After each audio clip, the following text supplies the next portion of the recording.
और शुक्रवार की शाम यूपी और राजस्थान के दो शहरों जोधपुर और फिरोजाबाद में जमकर हंगामा हुआ। उपद्रवियों ने घंटों तक सड़कों पर तांडव किया, गाड़ियों में तोड़फोड़ हुई, कई गाड़ियों को आग के हवाले कर दिया गया। हालात काबू करने के लिए पुलिस पहुंची तो पुलिस पर भी हमला हो गया। जोधपुर में पुलिस की टीम पर पेट्रोल बम फेंका गया, वहीं फिरोजाबाद में पुलिस पर पथराव हुआ, जिसके बाद पुलिस ने एक्शन लेते हुए दोनों ही शहरों में कई उपद्रवियों को हिरासत में लिया।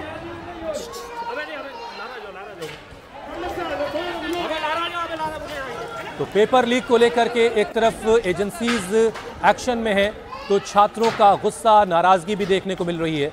जोधपुर और फिरोजाबाद में छात्रों का जो गुस्सा है उसने उपद्रव की शक्ल ले ली और उसके बाद उपद्रवियों को हैंडल करने के लिए पुलिस ने बल का प्रयोग किया और कुछ उपद्रवियों को हिरासत में भी लिया गया है। जोधपुर और फिरोजाबाद में कुछ हालात बिगड़े, जिसके बाद पुलिस ने कार्रवाई की है। राजस्थान के जोधपुर में एक विवादित जमीन पर अवैध निर्माण को लेकर दो समुदाय आमने सामने आ गए, जिसके बाद दोनों पक्षों में कई घंटों तक ईंट पत्थर चले। इस दौरान एक पक्ष ने दूसरे पक्ष के घरों पर पथराव किया, साथ ही दुकान में आग लगा दी। मौके पर पहुंची पुलिस ने हालात को संभालने की कोशिश की तो उपद्रवियों ने पुलिस की टीम पर पेट्रोल बम से हमला कर दिया, जिसके बाद मौके पर और पुलिस बुलाकर हालात को संभाला गया। और आज सुबह भी कुछ उपद्रवियों ने हंगामा करने की कोशिश की। पुलिस ने फ्लैग मार्च किया। पुलिस ने अब तक 43 उपद्रवियों को हिरासत में लिया है और उनसे पूछताछ की जा रही है। साथ ही पत्थरबाजी और हिंसा की तस्वीरों के जरिए भी उपद्रवियों की पहचान की जा रही है। बताया जा रहा है कि जिस जमीन पर अवैध निर्माण हो रहा था उस जमीन को लेकर 15 साल पहले हिंदू पक्ष और मुस्लिम पक्ष में निर्माण न करने को लेकर कुछ समझौता हुआ था, लेकिन पिछले दिनों मुस्लिम पक्ष ने समझौता तोड़कर निर्माण शुरू कर दिया, जिसका हिंदू पक्ष ने विरोध किया और इसके बाद दूसरे समुदाय के लोगों ने ईंट और पत्थरों से हमला कर दिया।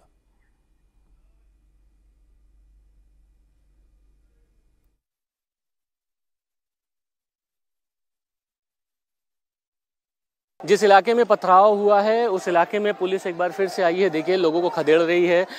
इस इलाके में शांति बहाल करने की ये पूरी कोशिश है। पूरा पैदल मार्च किया जा रहा है। ये मस्जिद उमर फारूक है।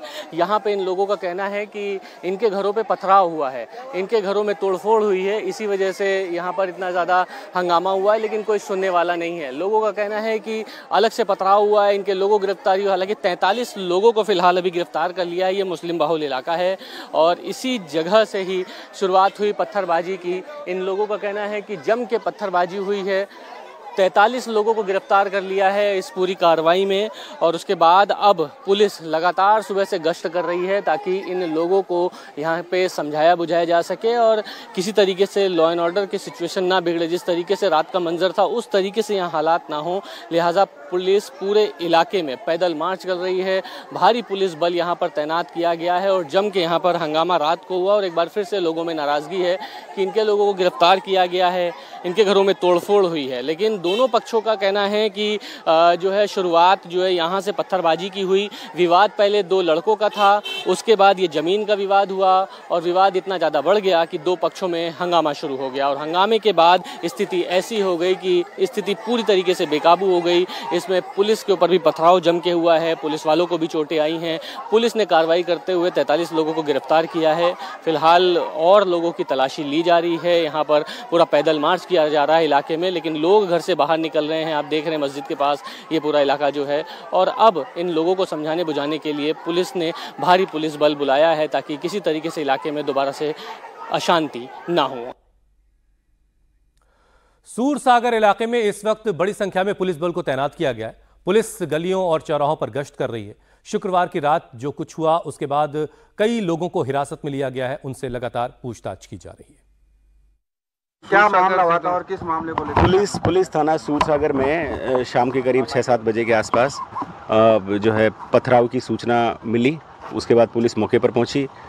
व्यापारियों का मोहल्ला सुभाष चौक कुछ कॉलोनी है जो सूरसागर थाना क्षेत्र में, वहां पर पुलिस पर भी पथराव किया गया और उस संबंध में अभी मौके पर संपूर्ण जाब्ता कमिश्नरेट का वहां पहुंचा और मुकदमे दर्ज किए गए हैं।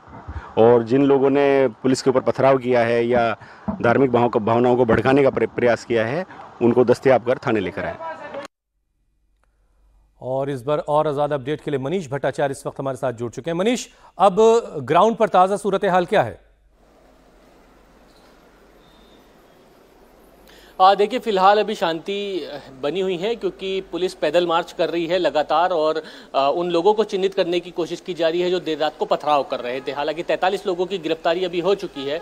कुछ लोगों का क्लेम है कि उनके घरों में जबरदस्ती घुस के गिरफ्तारी हुई है। कुछ लोगों का कहना है कि पत्थरबाजी जिस इलाके से शुरू हुई, कई लोग हैं अभी उनको गिरफ्तारी करनी है। लेकिन ये पूरा मांझरा कहाँ से शुरू हुआ मैं आपको बताता हूँ। मैं जिस जगह पर खड़ा हूँ मेरे पीछे देखिए ये ईदगाह है और उसके बगल में वो जो सामने एक गेट है उसके निर्माण से कहीं ना कहीं बवाल शुरू हो गया है। इस पूरी कहानी दरअसल ये है कि 15 साल पहले लिखित में समझौता हुआ था माली, वाल्मीकि और मुस्लिमों के बीच में कि ईदगाह से जुड़ी हुई इस जमीन के बाहर कोई भी किसी तरीके का गेट कोई भी समाज का व्यक्ति नहीं निकालेगा, चाहे वो माली समाज का हो, चाहे वो मुस्लिम हो या फिर वाल्मीकि समाज का हो, क्योंकि इस जमीन पर तीनों ही लोग क्लेम कर रहे थे। लेकिन अचानक से कल इस गेट का निर्माण हुआ, आनन फानन में इस गेट का निर्माण कर दिया गया ईदगाह की तरफ से और उसके बाद लोगों में नाराजगी हो गई कि जब 15 साल पहले लिखित में समझौता हो रखा है तो फिर क्या जरूरत पड़ी कि गाड़ी को लगा के यहां पर इस गेट का निर्माण कराया जाए। जिसके बाद नाराजगी बहुत ज्यादा हुई।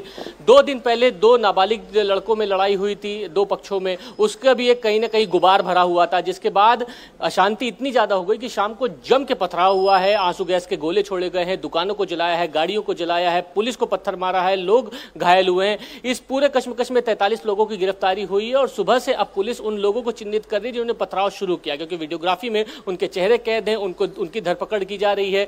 पूरे इलाके में न्यूट्रलाइज करने के लिए ताकि शांति बनी रहे पैदल मार्च किया जा रहा है। भारी पुलिस बल तैनात है, आसपास के जितने भी थाने हैं उन पुलिस बलों को बुलाया गया है। बहरहाल अभी फिलहाल शांति है, बहुत ज्यादा हंगामा नहीं है क्योंकि लोगों को समझाने का प्रयास किया जा रहा है कि अब इस तरीके की अशांति ना फैलाएं, क्योंकि रात को बहुत ज्यादा हंगामा हुआ था और पुलिस पूरी कोशिश कर रही है कि लोगों को एक टेबल पर बैठा के समझाए ताकि अशांति का दौर बहुत ज्यादा ना बढ़े। आप बता रहे मनीष कि पुलिस वालों पर भी पथराव किया गया, कितने पुलिस वाले जख्मी हुए?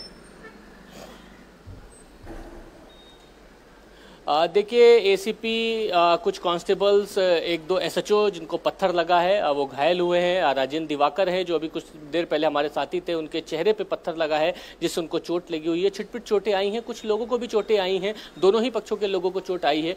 पुलिस ने उनका मेडिकल भी कराया है और दोनों ही लोगों की गिरफ्तारी हुई है, दोनों ही पक्षों की, जिन्होंने पत्थर चलाया है। बड़ी बात यह है कि दुकान को जला दिया गया, ट्रैक्टर जला दिया गया, गाड़ियों में तोड़फोड़ कर दी गई और उसके बाद अब ये कहा जा रहा है कि जो पत्थर है कम से कम उनकी गिरफ्तारी होनी चाहिए, ये पक्ष की मांग हो रही है। लेकिन जो उपद्रव जिस जगह से फैला है, जिस जगह से नाराजगी हुई है, वहां पे पुलिस ये कोशिश कर रही है कि कम से कम जिस स्ट्रक्चर को बनाया है, जो नया निर्माण बनाया है, उसको किसी तरीके से बंद किया जाए। उसको लेकर भारी नाराजगी है लोगों में कि 15 साल पहले जब लिखित में समझौता हो चुका था तो अचानक से उस समझौते को क्यों तोड़ा गया।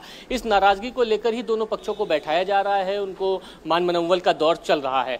43 लोगों की गिरफ्तारी के बाद अभी माना जा रहा है कि और लोगों की गिरफ्तारी होगी जिनके चेहरे कैमरे में कैद हो गए हैं, जो जिस वक्त पत्थरबाजी कर रहे थे। जो वीडियो फुटेज है उसके जरिए लोगों की पहचान करके लोगों की गिरफ्तारी की जाएगी, जैसा कि मनीष बता रहे। बहुत बहुत शुक्रिया मनीष हमारे साथ जुड़ने के लिए।